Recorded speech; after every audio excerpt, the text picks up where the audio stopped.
Bajo las arenas de Abidos existe una cámara inundada que contiene cerámicas idénticas a las encontradas en Teotihuacán, separadas por un océano entero y supuestamente por siglos de diferencia cultural. El agua gotea en la oscuridad. Ha goteado durante 3000 años. Cada gota que cae en estos túneles subterráneos guarda un secreto que la arqueología oficial prefiere no mencionar. Porque reconocerlo significaría reescribir todo lo que creemos saber sobre el antiguo Egipto y sobre civilizaciones que nunca debieron haberse conocido. Los primeros equipos que descendieron a estas cámaras selladas bajo el complejo funerario de Abidos lo hicieron con la expectativa de encontrar tumbas saqueadas, piedra, polvo, quizás algunos fragmentos de cerámica rota. Lo que encontraron les cambió la perspectiva para siempre. Abidos no es un lugar cualquiera en la geografía sagrada del antiguo Egipto. Es el centro neurálgico de la eternidad. Aquí, según la tradición, Osiris fue enterrado tras su muerte y posterior resurrección. Cada faraón que se preciara mandaba construir una tumba simbólica en este lugar, porque morir en Abidos garantizaba el paso directo al más allá. El complejo funerario se extiende por kilómetros bajo la arena del desierto. Templos que emergen apenas unos metros sobre el suelo, pero que se hunden profundamente en la roca madre. Pasadizos que serpentean como las aguas del Nilo subterráneo. Y ahí, en esa red de túneles que la mayoría de turistas nunca verá, comenzó todo. Los primeros indicios llegaron durante las excavaciones de la última década. Trabajos de campo que se centraban en el drenaje de las cámaras inferiores, constantemente inundadas por las filtraciones del nivel freático. Un problema técnico que se había convertido en una oportunidad arqueológica única. Porque el agua, que parecía el enemigo de los arqueólogos, había preservado algo extraordinario. Las cerámicas aparecieron en perfecto estado de conservación. Vasijas rituales con decoraciones geométricas complejas, patrones que cualquier especialista en culturas mesoamericanas habría reconocido al instante. Pero esto es Egipto. Estas piezas llevaban 3 milenios bajo el agua del desierto, miles de años antes de que se supusiera que existía cualquier contacto transoceánico. La primera reacción fue lógica. Error de datación. Los análisis se repitieron 1, 2, 3 veces. Los resultados no cambiaron. Luego vino la segunda reacción. Contaminación del yacimiento. Quizás algún coleccionista moderno había introducido piezas falsas en el sistema de túneles. Pero los estratos geológicos no mentían. Estas cerámicas habían estado ahí durante milenios, selladas por capas de sedimento que solo el tiempo puede crear. La tercera reacción fue el silencio, porque lo que vino después fue aún más perturbador. Los análisis químicos del agua que había preservado estas piezas revelaron una composición mineral que no correspondía con la esperada en esta zona de Egipto. Hierro, cobre y trazas de elementos que apuntaban a una procedencia volcánica. Como si esa agua hubiera fluido, en algún momento de la historia, desde regiones montañosas con actividad geotérmica, regiones como las que rodean Teotihuacán. Esto sí está documentado. Tanto Abidos como Teotihuacán fueron construidos sobre complejos sistemas de canalización subterránea. En Egipto, estos canales se interpretaban como representaciones del Duat, el mundo subterráneo por el que viajaba Ra durante la noche. En Teotihuacán, como caminos simbólicos hacia el inframundo donde residían los dioses primordiales. 2 culturas, 2 continentes, una misma obsesión por el agua que fluye bajo tierra. El equipo de investigación que trabajaba en los túneles de Abidos comenzó a documentar algo que desafiaba toda lógica geográfica. El sistema de drenaje no seguía patrones naturales. Los canales habían sido tallados siguiendo direcciones precisas, con ángulos calculados al grado, creando un flujo que parecía intencional, como si el agua debiera llegar a algún lugar específico. Las mediciones revelaron que la red de túneles se extendía mucho más allá de lo documentado oficialmente. Kilómetros de pasadizos que se perdían en la oscuridad, algunos completamente inundados, otros apenas accesibles por espacios que obligaban a arrastrarse boca abajo sobre la piedra húmeda. En uno de estos túneles remotos apareció la inscripción, jeroglíficos que hablaban de las aguas que conectan los mundos. Una frase que, en el contexto funerario egipcio, podría interpretarse como referencia poética al más allá. Pero había algo más, símbolos que no encajaban completamente en el repertorio tradicional egipcio. Glifos que sugerían influencias externas. Aquí ya entramos en interpretación, porque ningún egiptólogo ortodoxo aceptaría públicamente lo que estos símbolos podrían significar. Los estudios comparativos, sin embargo, son contundentes. Las mismas decoraciones geométricas de las cerámicas aparecen grabadas en los muros de piedra. Los mismos patrones de drenaje se repiten con precisión milimétrica. Y más inquietante aún, la misma composición química del agua se ha detectado en muestras tomadas de los túneles bajo la pirámide de la Luna en Teotihuacán, como si ambos sistemas hubieran sido diseñados para canalizar el mismo tipo de agua ritual. La pregunta obvia es ¿cómo? ¿Cómo dos civilizaciones separadas por un océano desarrollaron tecnologías hidráulicas idénticas? ¿Cómo acabaron usando los mismos motivos decorativos en sus cerámicas sagradas? ¿Cómo es posible que el agua de sus túneles sagrados comparta la misma firma química? La respuesta oficial es que no es posible, que debe tratarse de una serie de coincidencias extraordinarias, que la similitud entre los hallazgos de Abidos y Teotihuacán entra dentro del rango de lo probable cuando se estudian suficientes culturas antiguas. Pero quienes han descendido a esas cámaras inundadas, quienes han tocado con sus propias manos esas cerámicas imposibles, quienes han escuchado el eco de sus voces resonando en túneles que parecen no tener fin, esos saben que hay algo más. En las noches del desierto egipcio, cuando el viento deja de soplar y el silencio se vuelve casi sólido, aún se puede oír el agua corriendo bajo la arena, un sonido constante, hipnótico, que ha acompañado a los guardianes de Abidos durante generaciones. Los beduinos de la zona tienen historias sobre esas aguas, leyendas que hablan de ríos subterráneos que conectan lugares sagrados de todo el mundo. Corrientes, que no siguen las leyes de la geografía, sino las del espíritu. Caminos líquidos por los que viajaban los dioses cuando el mundo era joven y las distancias no significaban nada. Tradición oral, por supuesto. Pero una tradición que cobra nuevo sentido cuando se examina bajo la luz de estos descubrimientos. La tradición cobra vida cuando Ahmed ibn Rashid, guardián nocturno del complejo desde hace 30 años, aceptó finalmente compartir lo que había presenciado durante sus rondas solitarias. No era un hombre dado a fantasías. Había cuidado estas ruinas sagradas desde que era joven, siguiendo los pasos de su padre y su abuelo. Conocía cada piedra, cada sombra, cada sonido del desierto nocturno. Pero había algo que nunca había contado a los arqueólogos extranjeros. Las noches de luna nueva, cuando la oscuridad era absoluta, el sonido del agua subterránea cambiaba. El goteo constante se transformaba en algo parecido a un murmullo, como voces susurrando en idiomas que no lograba identificar. Al principio pensó que era su imaginación. Luego comenzó a prestar atención. Los susurros siempre venían de la misma dirección, el sector este del complejo, precisamente donde se habían encontrado las cerámicas imposibles. Ahmed había explorado esos túneles durante décadas. Conocía cada bifurcación, cada cámara inundada. Pero esa noche de marzo, armado únicamente con una linterna y la curiosidad que había acumulado durante años de silencio, decidió seguir el sonido hasta su origen.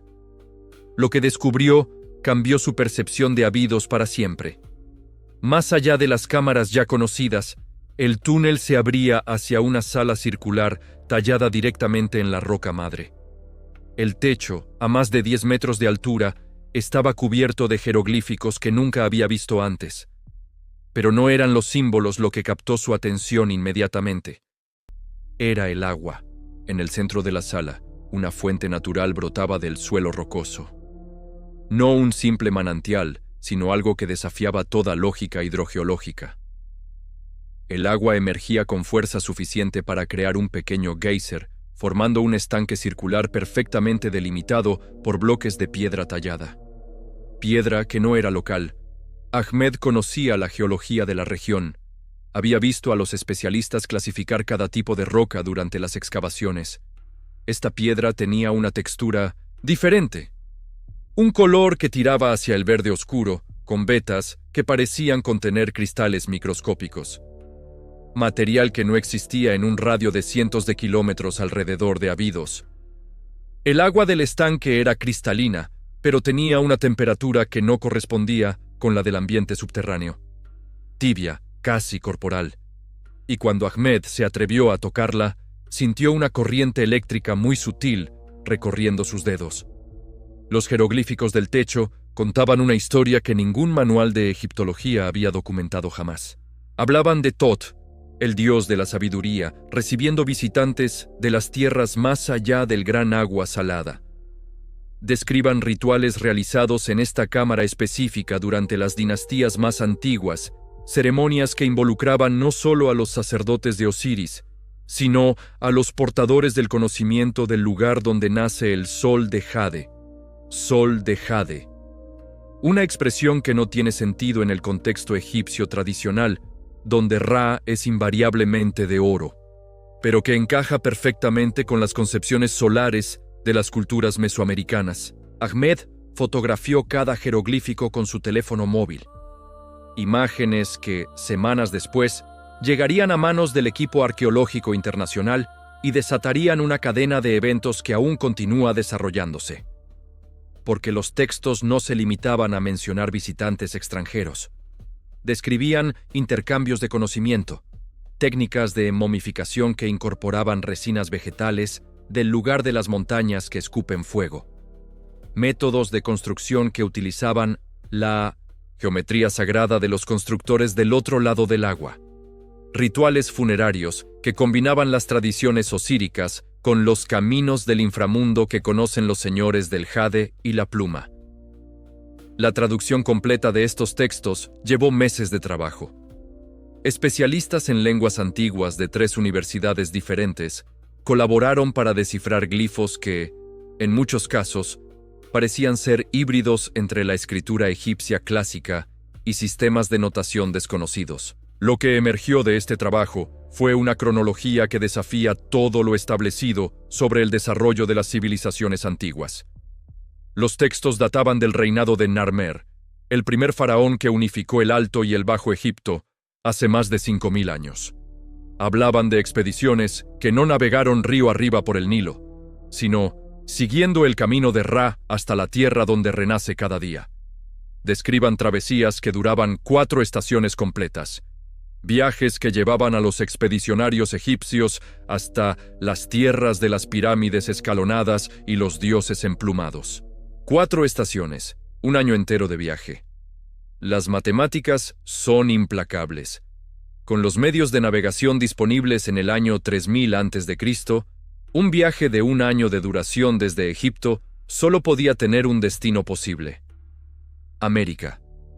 Pero había más evidencias esperando en esa cámara secreta que Ahmed había descubierto. El estanque central no era solo una fuente natural, era un complejo sistema hidráulico diseñado con precisión de relojero. El agua brotaba del suelo siguiendo ciclos regulares. 4 horas de flujo intenso, seguidas de 2 horas de calma relativa. Un patrón que se repetía sin variación, día tras día, como si estuviera conectado a algún mecanismo geológico profundo. Los análisis posteriores del agua revelaron algo aún más extraordinario. Su composición mineral cambiaba según el momento del ciclo. Durante las horas de flujo intenso, contenía altos niveles de minerales volcánicos. Durante los periodos de calma, predominaban los elementos típicos del subsuelo egipcio, como si esas aguas tuvieran 2 orígenes diferentes que se alternaban en el tiempo. El equipo de geólogos que estudió el fenómeno no encontró explicación satisfactoria. Las corrientes subterráneas no funcionan así. No alternan sus fuentes de forma cíclica. No mantienen temperaturas constantes a esa profundidad. No transportan minerales de procedencias geológicas completamente diferentes en intervalos regulares de tiempo, a menos que el sistema hubiera sido diseñado artificialmente. Los ingenieros hidráulicos del antiguo Egipto eran maestros en el manejo del agua. Construyeron canales que dirigían las crecidas del Nilo, sistemas de riego que transformaron desiertos en jardines, mecanismos de relojería acuática que medían el paso de las horas con precisión asombrosa. Pero esto superaba cualquier tecnología documentada en su civilización. La investigación se extendió a otros sectores del complejo funerario de Abidos. Si existía una cámara secreta con estas características, podrían existir más, y las encontraron. No una, sino 6 cámaras adicionales distribuidas en un patrón geométrico perfecto alrededor del núcleo central del complejo. Cada una conectada con las demás por túneles que seguían líneas rectas absolutas, sin desviarse ni un grado, para sortear obstáculos geológicos naturales. Túneles que habían sido excavados atravesando roca sólida, con herramientas que dejaron cortes de precisión milimétrica. En cada cámara, el mismo tipo de estanque, el mismo ciclo de agua con minerales alternantes, los mismos jeroglíficos híbridos grabados en techos abovedados con perfección arquitectónica. Y en cada una de ellas, depósitos de objetos que no debían existir en el antiguo Egipto. Obsidiana volcánica trabajada con técnicas mesoamericanas.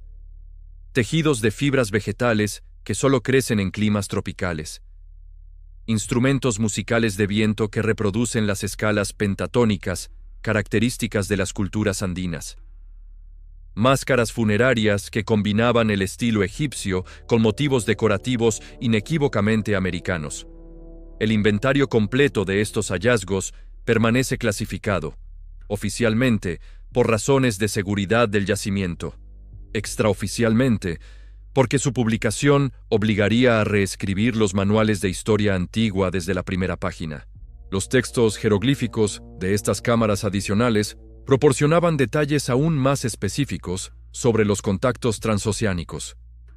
Mencionaban nombres de gobernantes egipcios que establecieron pactos de hermandad con los señores de las tierras del Jade.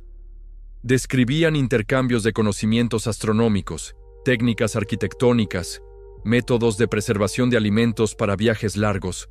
Hablaban de mapas grabados en láminas de oro que mostraban el camino verdadero a través del gran agua salada.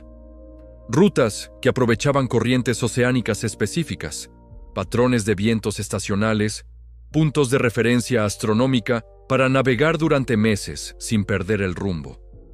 Mapas que, según los textos, se actualizaban cada generación con los conocimientos aportados por nuevas expediciones. La existencia de estos documentos cartográficos cambiaría por completo nuestra comprensión de las capacidades náuticas del mundo antiguo. Pero hasta ahora, ninguna de estas láminas de oro ha sido localizada. Los textos mencionan que se guardaban en la Cámara del Horizonte Eterno, un lugar que aún no ha sido identificado dentro del complejo de Abidos. La búsqueda continúa. Cada nueva excavación revela más preguntas que respuestas. Cada análisis científico confirma la autenticidad de hallazgos que desafían todo lo que creíamos saber sobre el aislamiento de las civilizaciones antiguas. Mientras tanto, el agua sigue goteando en la oscuridad. Sigue corriendo por túneles que conectan cámaras secretas. Sigue manteniendo vivos secretos que cambian nuestra percepción del pasado.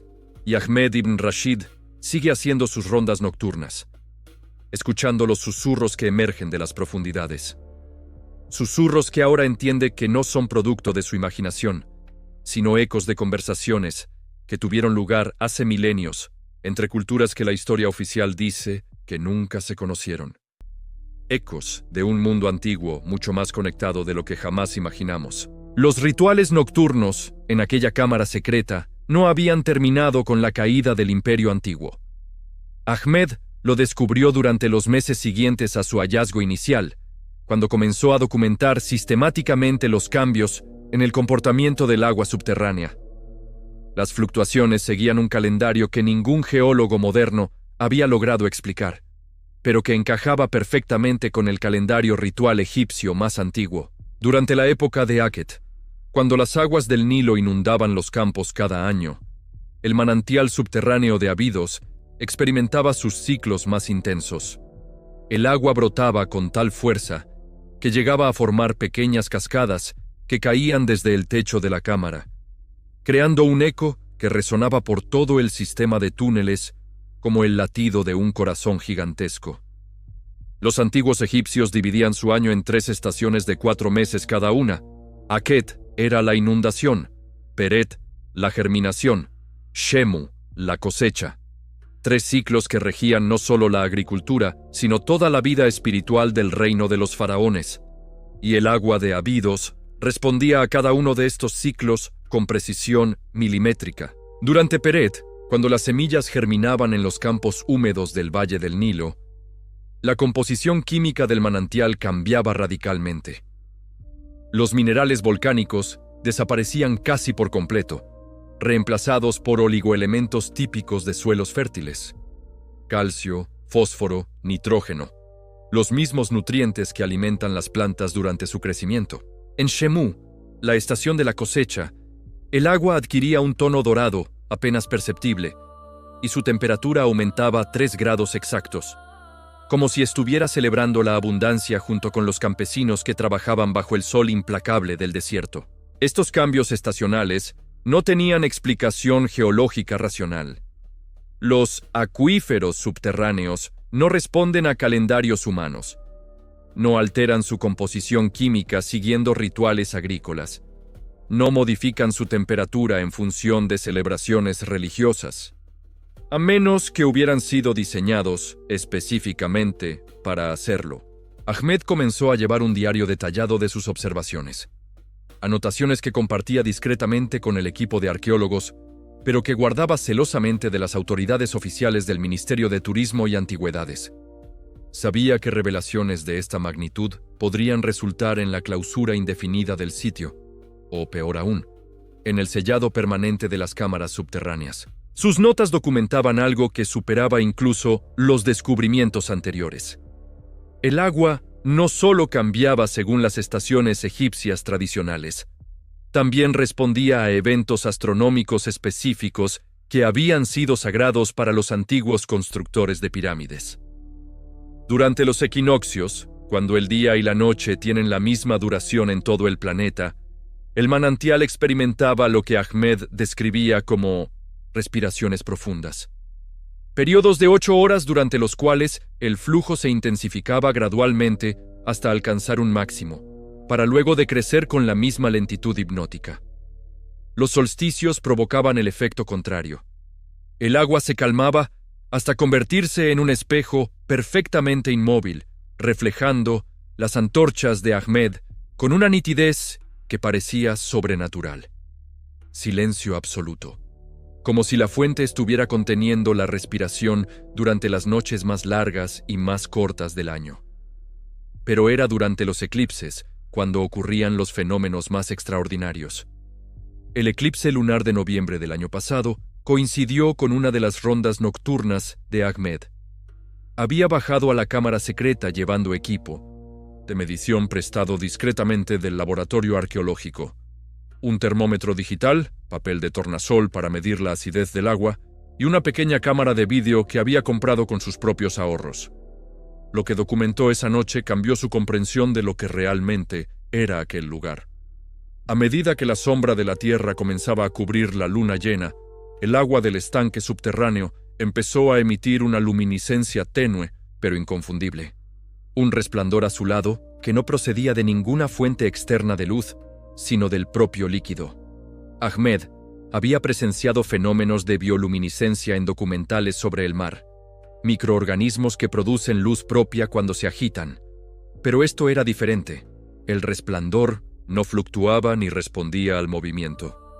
Era constante, uniforme, y se intensificaba exactamente al mismo ritmo que la oscuridad del eclipse avanzaba sobre la superficie lunar. Los jeroglíficos del techo parecían cobrar vida bajo esta iluminación fantasmal. Símbolos que Ahmed había fotografiado decenas de veces revelaban ahora detalles que había sido imposible percibir con luz artificial normal.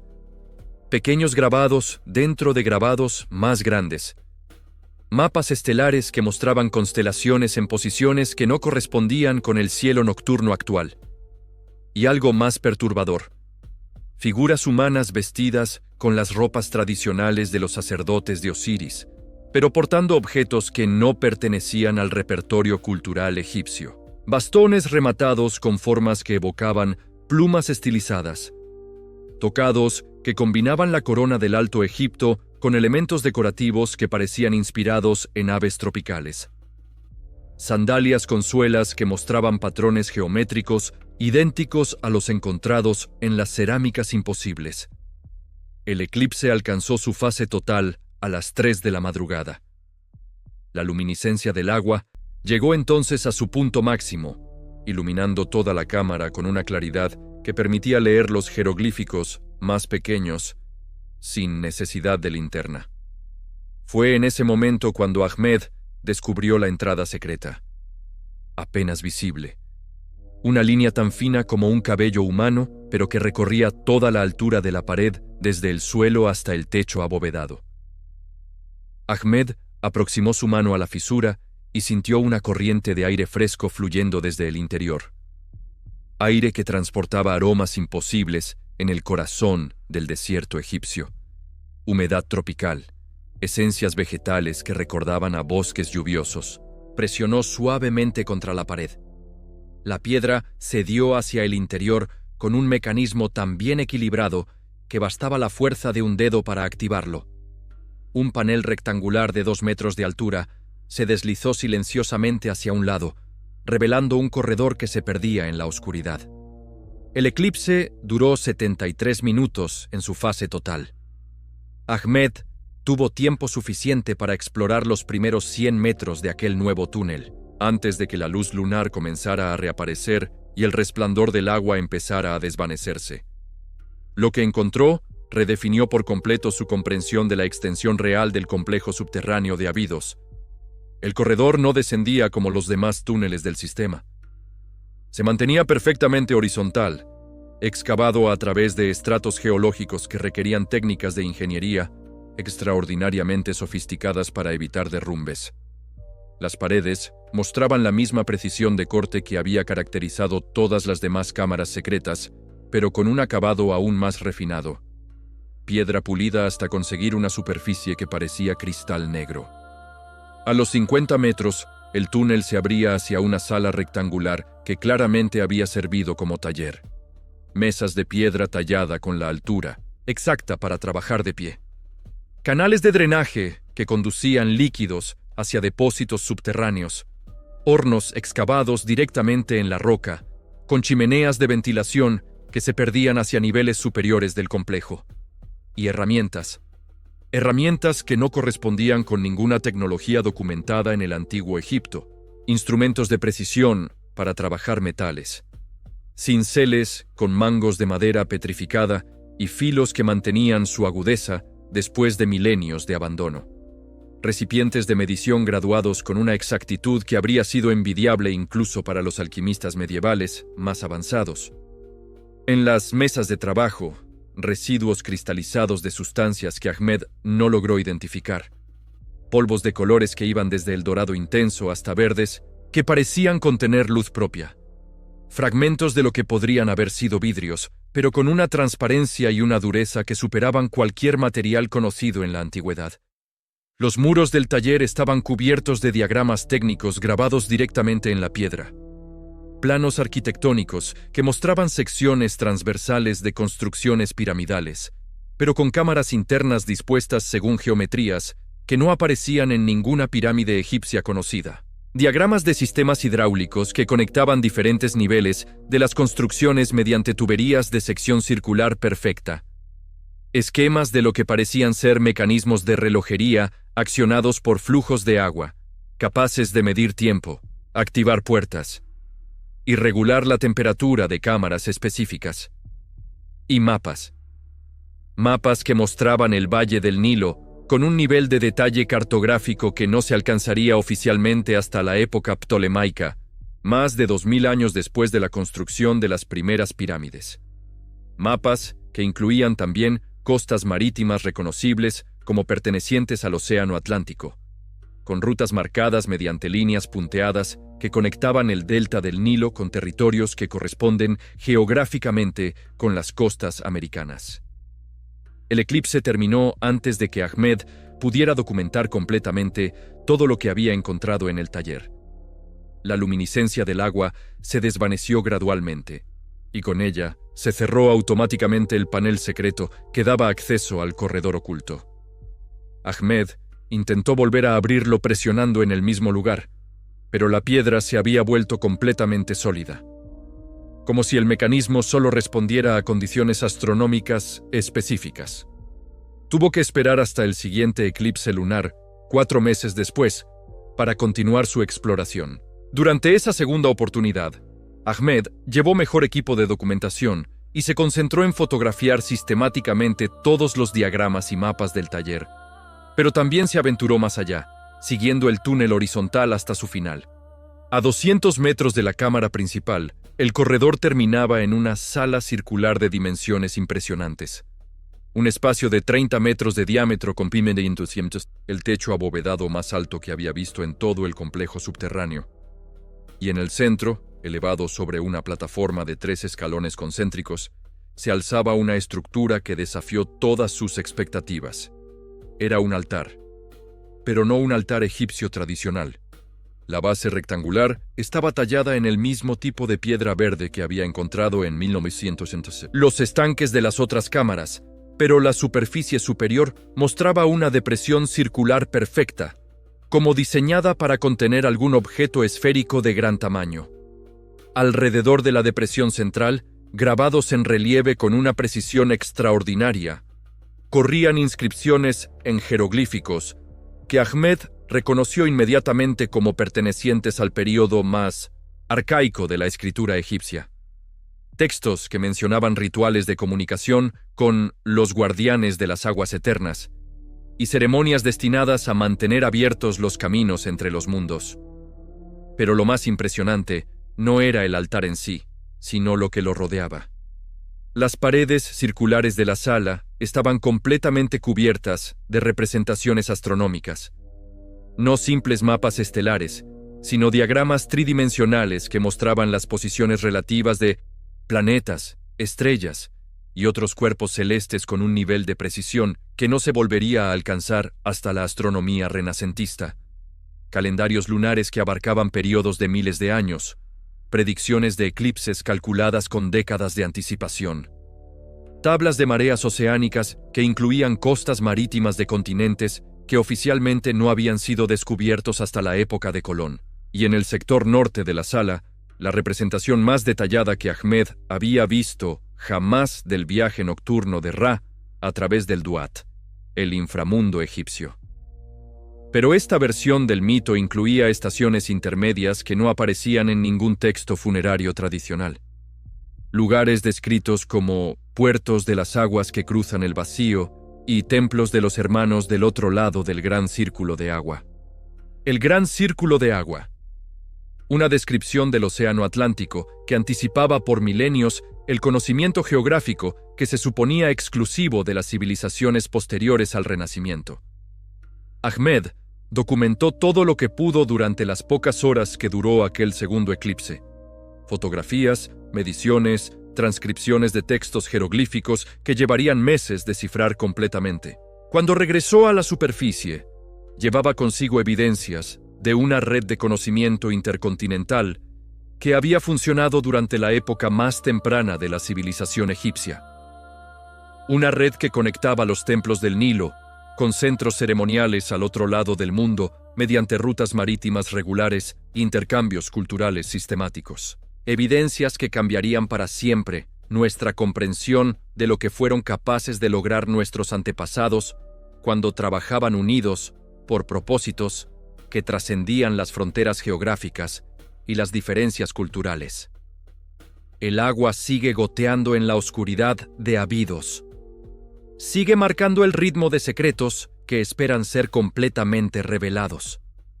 Y sigue recordándonos que los límites entre civilizaciones antiguas tal vez nunca fueron tan infranqueables como creíamos.